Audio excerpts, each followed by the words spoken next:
Yes. Oh, but you're probably wondering how I came to that conclusion. That's why the video is longer than 3 seconds. So I was scrolling through YouTube, wondering what ideas for challenge runs I could do. I already beat the game on the Switch, which was challenging enough, and my masochism meter was running quite low. Until I saw a video by Senza. Can you beat Doom Eternal without taking health damage? Health damage. Wait. He allowed himself to take armor damage, just not health. That's like giving yourself a 50 health buffer. That seems pretty darn arbitrary, doesn't it? So, an idea popped into my head. How about no damage, period? I decided to play through the game while using Cheat Engine. Well, yes, I cheated, but I used this to make the game harder. The command I entered into console was G_damage to Slayer 10,000, meaning every damage source I took dealt 10,000 times the damage, meaning the smallest fireball from an imp, a single swipe from a zombie, or applying to a delivery driver's enjoy your meal comment with a "you too" would kill me instantly, forcing me to restart at the nearest checkpoint to repeat the section.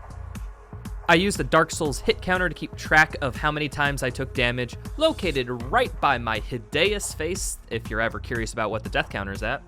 And since it doesn't matter what difficulty I picked, I'm not that masochistic. Now, I have a lot of hours in this game. Not to brag, wait. Me saying that is quite the opposite. Most of it was spent speedrunning, so I know a lot about going fast, but I was not ready for what was about to happen. Hell on Earth was basically me learning the ropes. I died in the first arena more than I care to admit. I went for speedrun trick for funsies. Oh, this game's fucking easy. And figured out Arachnotrons were the bane of my existence. I had to destroy their turret real quick or I would die quicker. Main strategy in this time was finding a corner and killing things when they came around it. After playing countless hours of Ultra Nightmare, doing this was the best way to get the game to scare me again.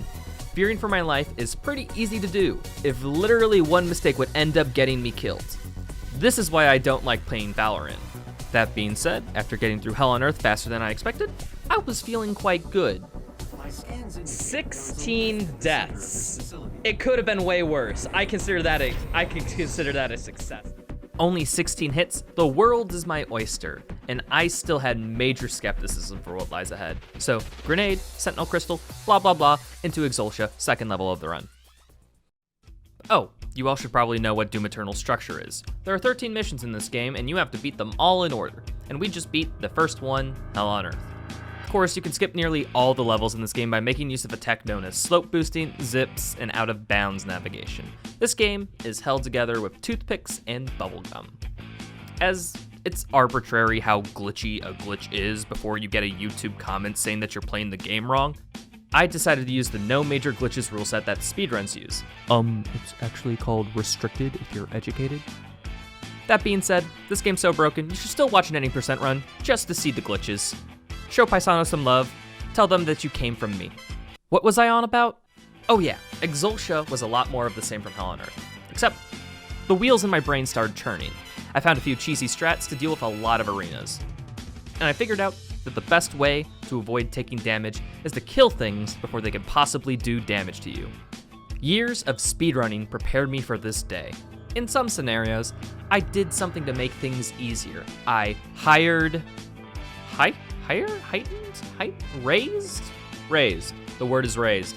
I raised the FPS. Because guess what?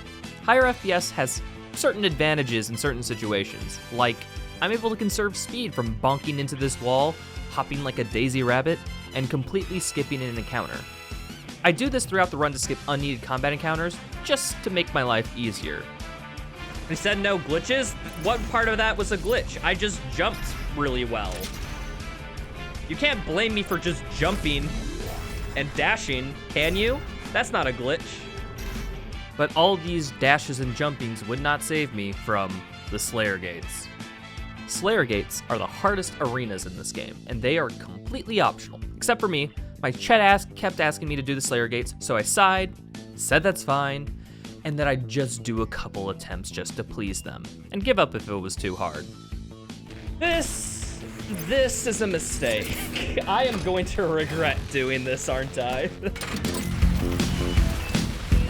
Fuck. Motherfucker.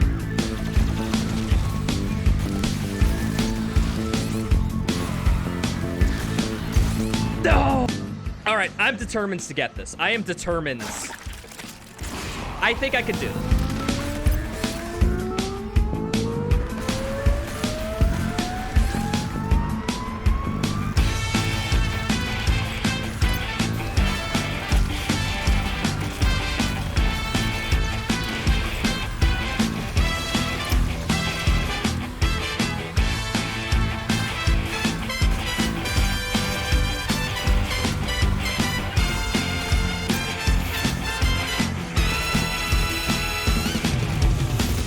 Dude, did I just fucking get Slayer Gate skipped too?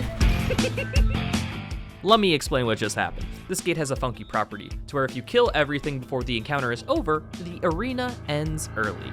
And I did just that, skipping the final wave and probably an endless amount of deaths.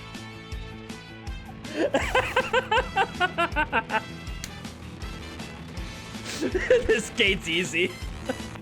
After doing that, the level is completed quite quickly just by killing things as they spawn. And that is, what? Just over 40 minutes, and we're done with the second level. At this rate, we'll be done in about 7 hours. The next level, Cultist Base, is the bane of my existence.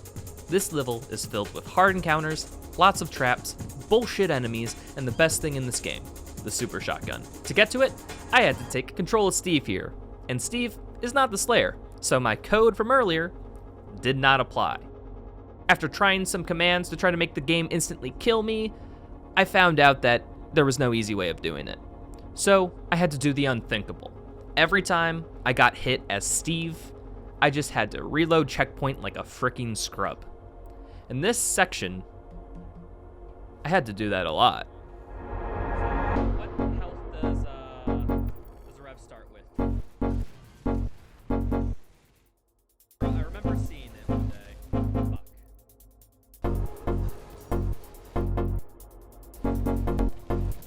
Frick, he just tickled me. The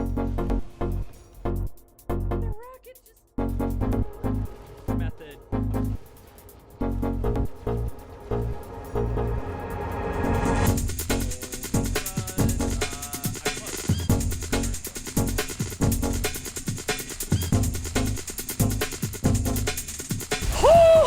Boy, let's go! Getting the shotgun, and more specifically the Meathook, increased my survivability by tons. You can hook on an enemy and even fling yourself around the map at high speeds. Eternal has it built in this game that the faster you're going, the less accuracy the enemies have. So unless you're flinging yourself into a gargoyle, you're fine. But I decided at the previous gate that I would do all the Slayer gates. Next thing you know, I was, well, in hell.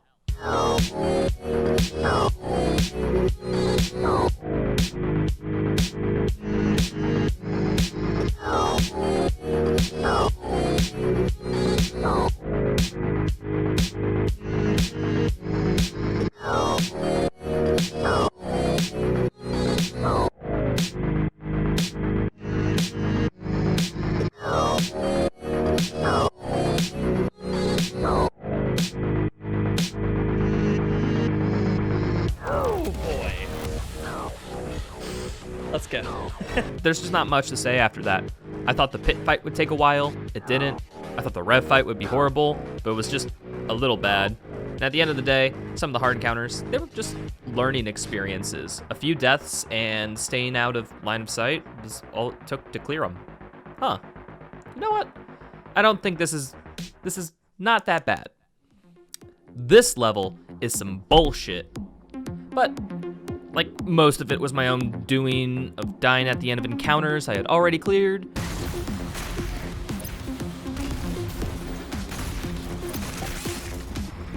That was the last enemy. This encounter isn't too hard either. I got it nearly first try, and now I'm overthinking it like a fucking Dark Souls boss. Okay, finally. But I was able to get through it. After doing some flashy yeet hook movement, I'm already at the first boss fight.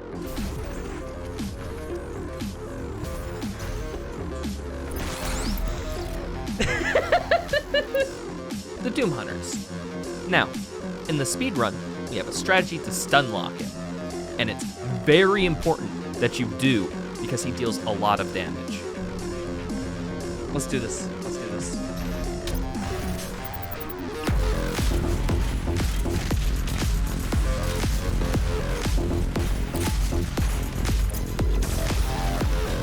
Okay, that's done. I am so dead. I am so dead. I am not dead. How did that happen?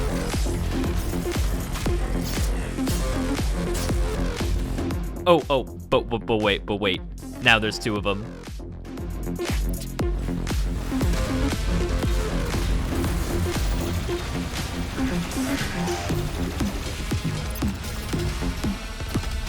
Wait, I should not do that. I need to take out one sled at a time.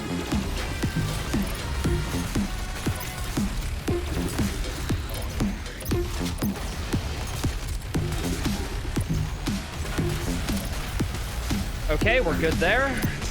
Let's get a chainsaw, and then I need to get these.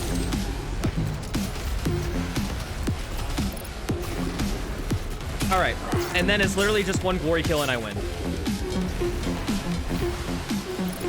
There you are. And I win. First try, baby. Woo! That was wimpy. I didn't want to scream too loud because I think it will bother my neighbors. But after that adrenaline rush that was a boss fight, we moved on to Super Gore Nest. This level has a whole lot of stuff that we've seen before. Combat, jumping around, combat. But this level introduces the radiation suit, which protects you from this Mountain Dew that's spilled everywhere. So, much like Mountain Dew in real life, this will kill you at the instant you touch it.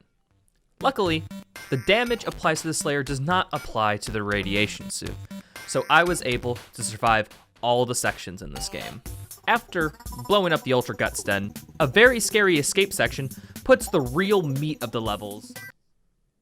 Well, I mean, it tried. Art Complex. This level. This fucking level. This level is really good. Casually. In trying not to take damage. I can't do it. I can't take this shit no more, man. The intro is easy enough to do. Just kill things as they spawn in. You can skip a couple arenas by just dashing away. Jumping on an airplane to skip another one. And then you fall into Mario's restaurant, where, just like the Mario games, was one of the worst experiences of my life.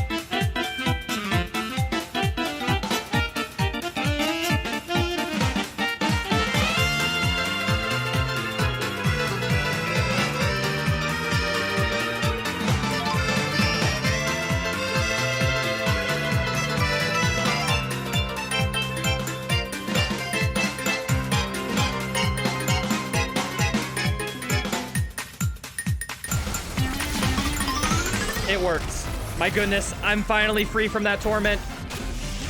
Finally. 31 deaths. I died 31 times. This encounter is the encounter I died the most in this run.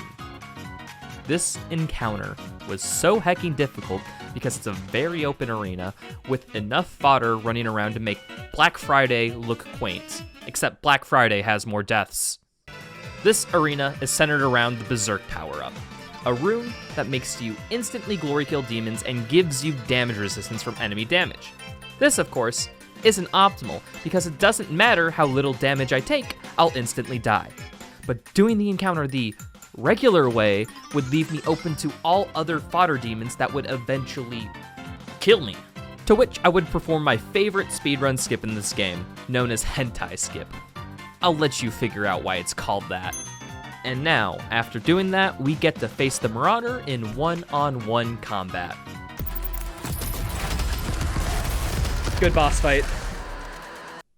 Yeah, these enemies are not programmed well. Oh, I also did the Slayer Gate for this level. It was bad, so here's the cliff notes. That's the first time I think I self-damage killed myself. I didn't think he could hit me because he was in his jump down animation, but supposedly he can just spray it whenever. Noted. Okay, just the Doom Hunter now. I gotta wait for some stun to get off cooldown, and then No, I just had one demon left and you had to shoot me, you bitch. Ah! Sorry for that. Fuck that soldier. Fuck that soldier. I think that just needs to be said for my sanity. Fuck that soldier. I'm half laughing, half crying. Tears of joy and tears of sadness after all the pain I've suffered and the fact I won't have to go through it again. After a tough 12 deaths, it was clear that my sanity had been waning. Would I even continue the challenge? Would I even have the mental fortitude to go through with it if this keeps continuing? I already told you the answer at the beginning of the video. Of course you fucking know. After the second act low point that was Arc Complex, we are introduced to the level that will provide the salvation to confront the villain of the third act. Simple combat, the Baron gets introduced, fodder, Doom Hunter, overrated track plays in the background, and then we're introduced to the BFG 10,000. The thing is, the only reason later combat encounters are doable is because of this thing. This thing right here. This Mars hole shooting thing. This weapon sends out a projectile that damages nearly every enemy in the arena, allowing them to die nearly instantly. Being a 100% speedrunner in this game, I am full aware of every BFG pickup in the campaign, every possible use location, and I'm able to quite quickly make a route in my head to where each BFG would be best utilized. We stop by the Slayer Gate. That goes well.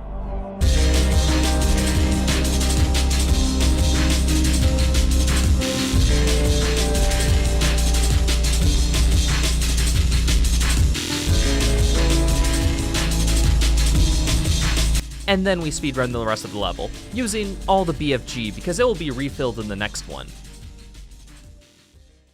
Sentinel Prime, this is the hardest level of the game. It's jam-packed with enemies around every corner. Deadly behemoths lurk in the background doing AoE damage over time. Yeah, okay, fine. It's a story level. This is a story level. We basically just walk around, get expositional dialogue, and then we get a boss fight at the end. And the boss fight's not bad, but being experienced in the speedrun, we have a strat for the first phase.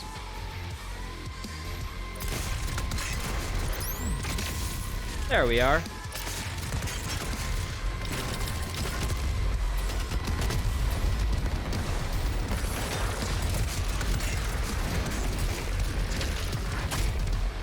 I'll take that.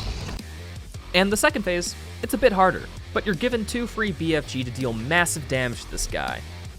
All right, Gladiator, come at me, bro.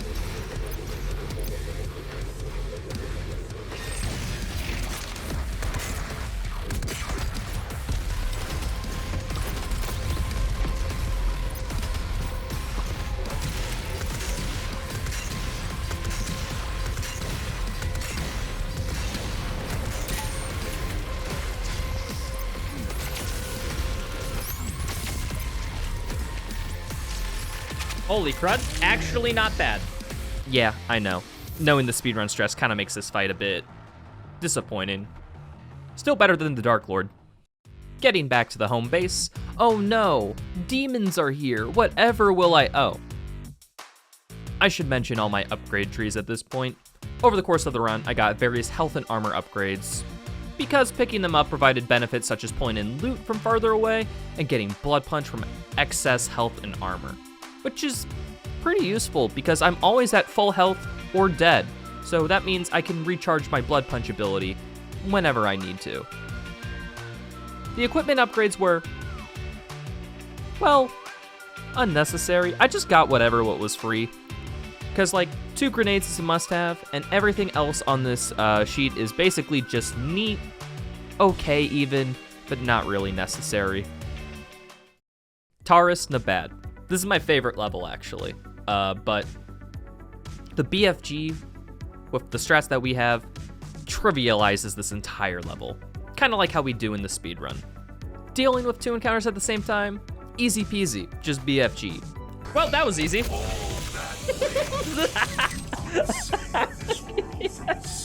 I didn't expect to get the speedrun strat first try. Archvile going to summon in more enemies. BFG instead. Slayer Gate, BFG twice and you're done. Oh, and that's all the Slayer Gates. Kinda anticlimactic, sorry about that. With all the mid-game done, it was time to move on to the last few levels of the game. Nekravol 1 through Final Sin. Basically a combat gauntlet of the toughest encounters in the game. Straight to the finish. And I was about to take that on. None of the first hallway encounter blocks progress. The quad damage arena is taken down quite easily because of having 4 times the damage. The cage can be gotten into just by jumping off this Baron. Kali boss is a bad boss fight. This encounter can be skipped with a strat we call Mario Kart Double Dash. We call it that because you dash twice. And the next encounter, trivialized with a BFG. And in the final encounter of Nekravol, you can skip it by just jumping to the end. And much to my surprise, I beat Nekravol 1 without getting hit a single time. Something I didn't notice at the time, but in retrospect, kind of impressive. Way to go, Pastro. Now, you can typically skip most encounters in Nec 1. However, in Nec 2, you have to fight every encounter due to the doors being shut until every enemy is dead. I realized I forgot to do something going into the first big encounter. Wait, I forgot to grab the Unmaker. I actually forgot to grab the Unmaker. I'm a bit of an idiot. All right. Now, this is the one encounter in the run where the Unmaker would have been super helpful. When you pick up the Overdrive pickup, you do everything faster. Shoot, swap weapons, move, dash, etc., all faster. You are also given unlimited ammo in every weapon except the BFG. Every weapon. So the Unmaker, you can spam to kill the arena instantly. And because I'm stupid, I can't abuse this really powerful strategy. So this encounter took me a while, so much so that I decided just to BFG to get through it. More encounters and some BS deaths later, we arrive at the final arena. Turns out, BFG trivializes this one as well. Fun fact, this death plane actually doesn't deal damage to you, for some reason.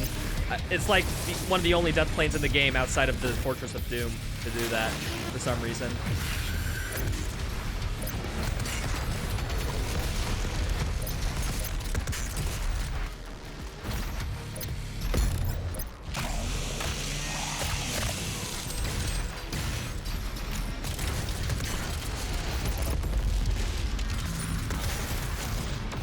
Otherwise, this arena would be hell. I mean, Nekravol is in hell, but you know I mean it in the metaphorical sense. Whatever. I'm sure the next level will go just heavenly. This level, I love it. It's fantastic. You can also skip 80% of the encounters here if you have some knowledge of the movement tech. And I should really skip these encounters to finish the level as quick as I can, because the longer the icon of sin is on Earth, the stronger he will become. Man, this level, it's so cool with all the skips and the movement you can do in it. Someone should really make a video of explaining how this level got this good. That would be such a good idea. Hey, what are you doing here? That being said, the encounters I did have to fight were not easy. Maker drones are enemies that typically are a godsend because they refill your health when you headshot them. But since I am always dead or at full health, they're almost no help. They spray and pray, turning DE into a bullet hell game, yet again. This level ends with the Con Maker boss fight. You have to dodge her attacks and the attacks of Maker drones spread throughout the arena, mostly the drone strikes. And as my friend Ember put it, I can't believe you finally found a way to make this boss fight difficult. I luckily had spare BFG ammo, so I decided to use it to clear the arena of enemies and take down one of her faces midway through.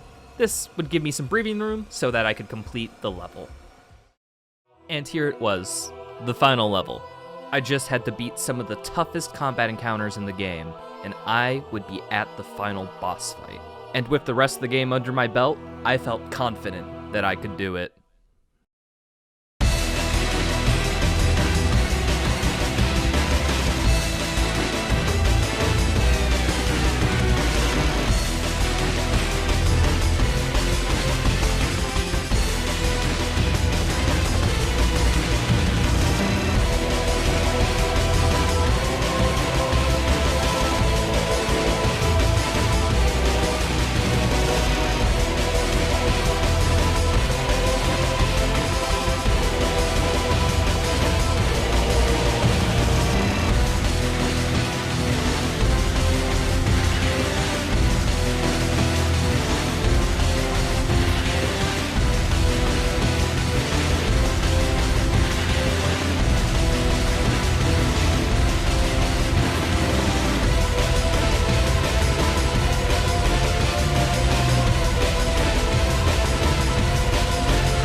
Time for just under 5 hours. Hey, under 200 deaths, let's go. And that was it. The icon of sin was on Earth. Was. With that out all the way, there are 2 questions remaining. 1, can you beat this on UN Damageless? The answer, yes. It's technically possible. However, it is so unlikely that it's practically a no. I died 196 times. I doubt somebody could get through this with 0. But if you do, you're a god gamer. And the last question, can you do the Ancient Gods, the DLCs of this game, the same way? No, you can't. And if you enjoyed watching this video, good.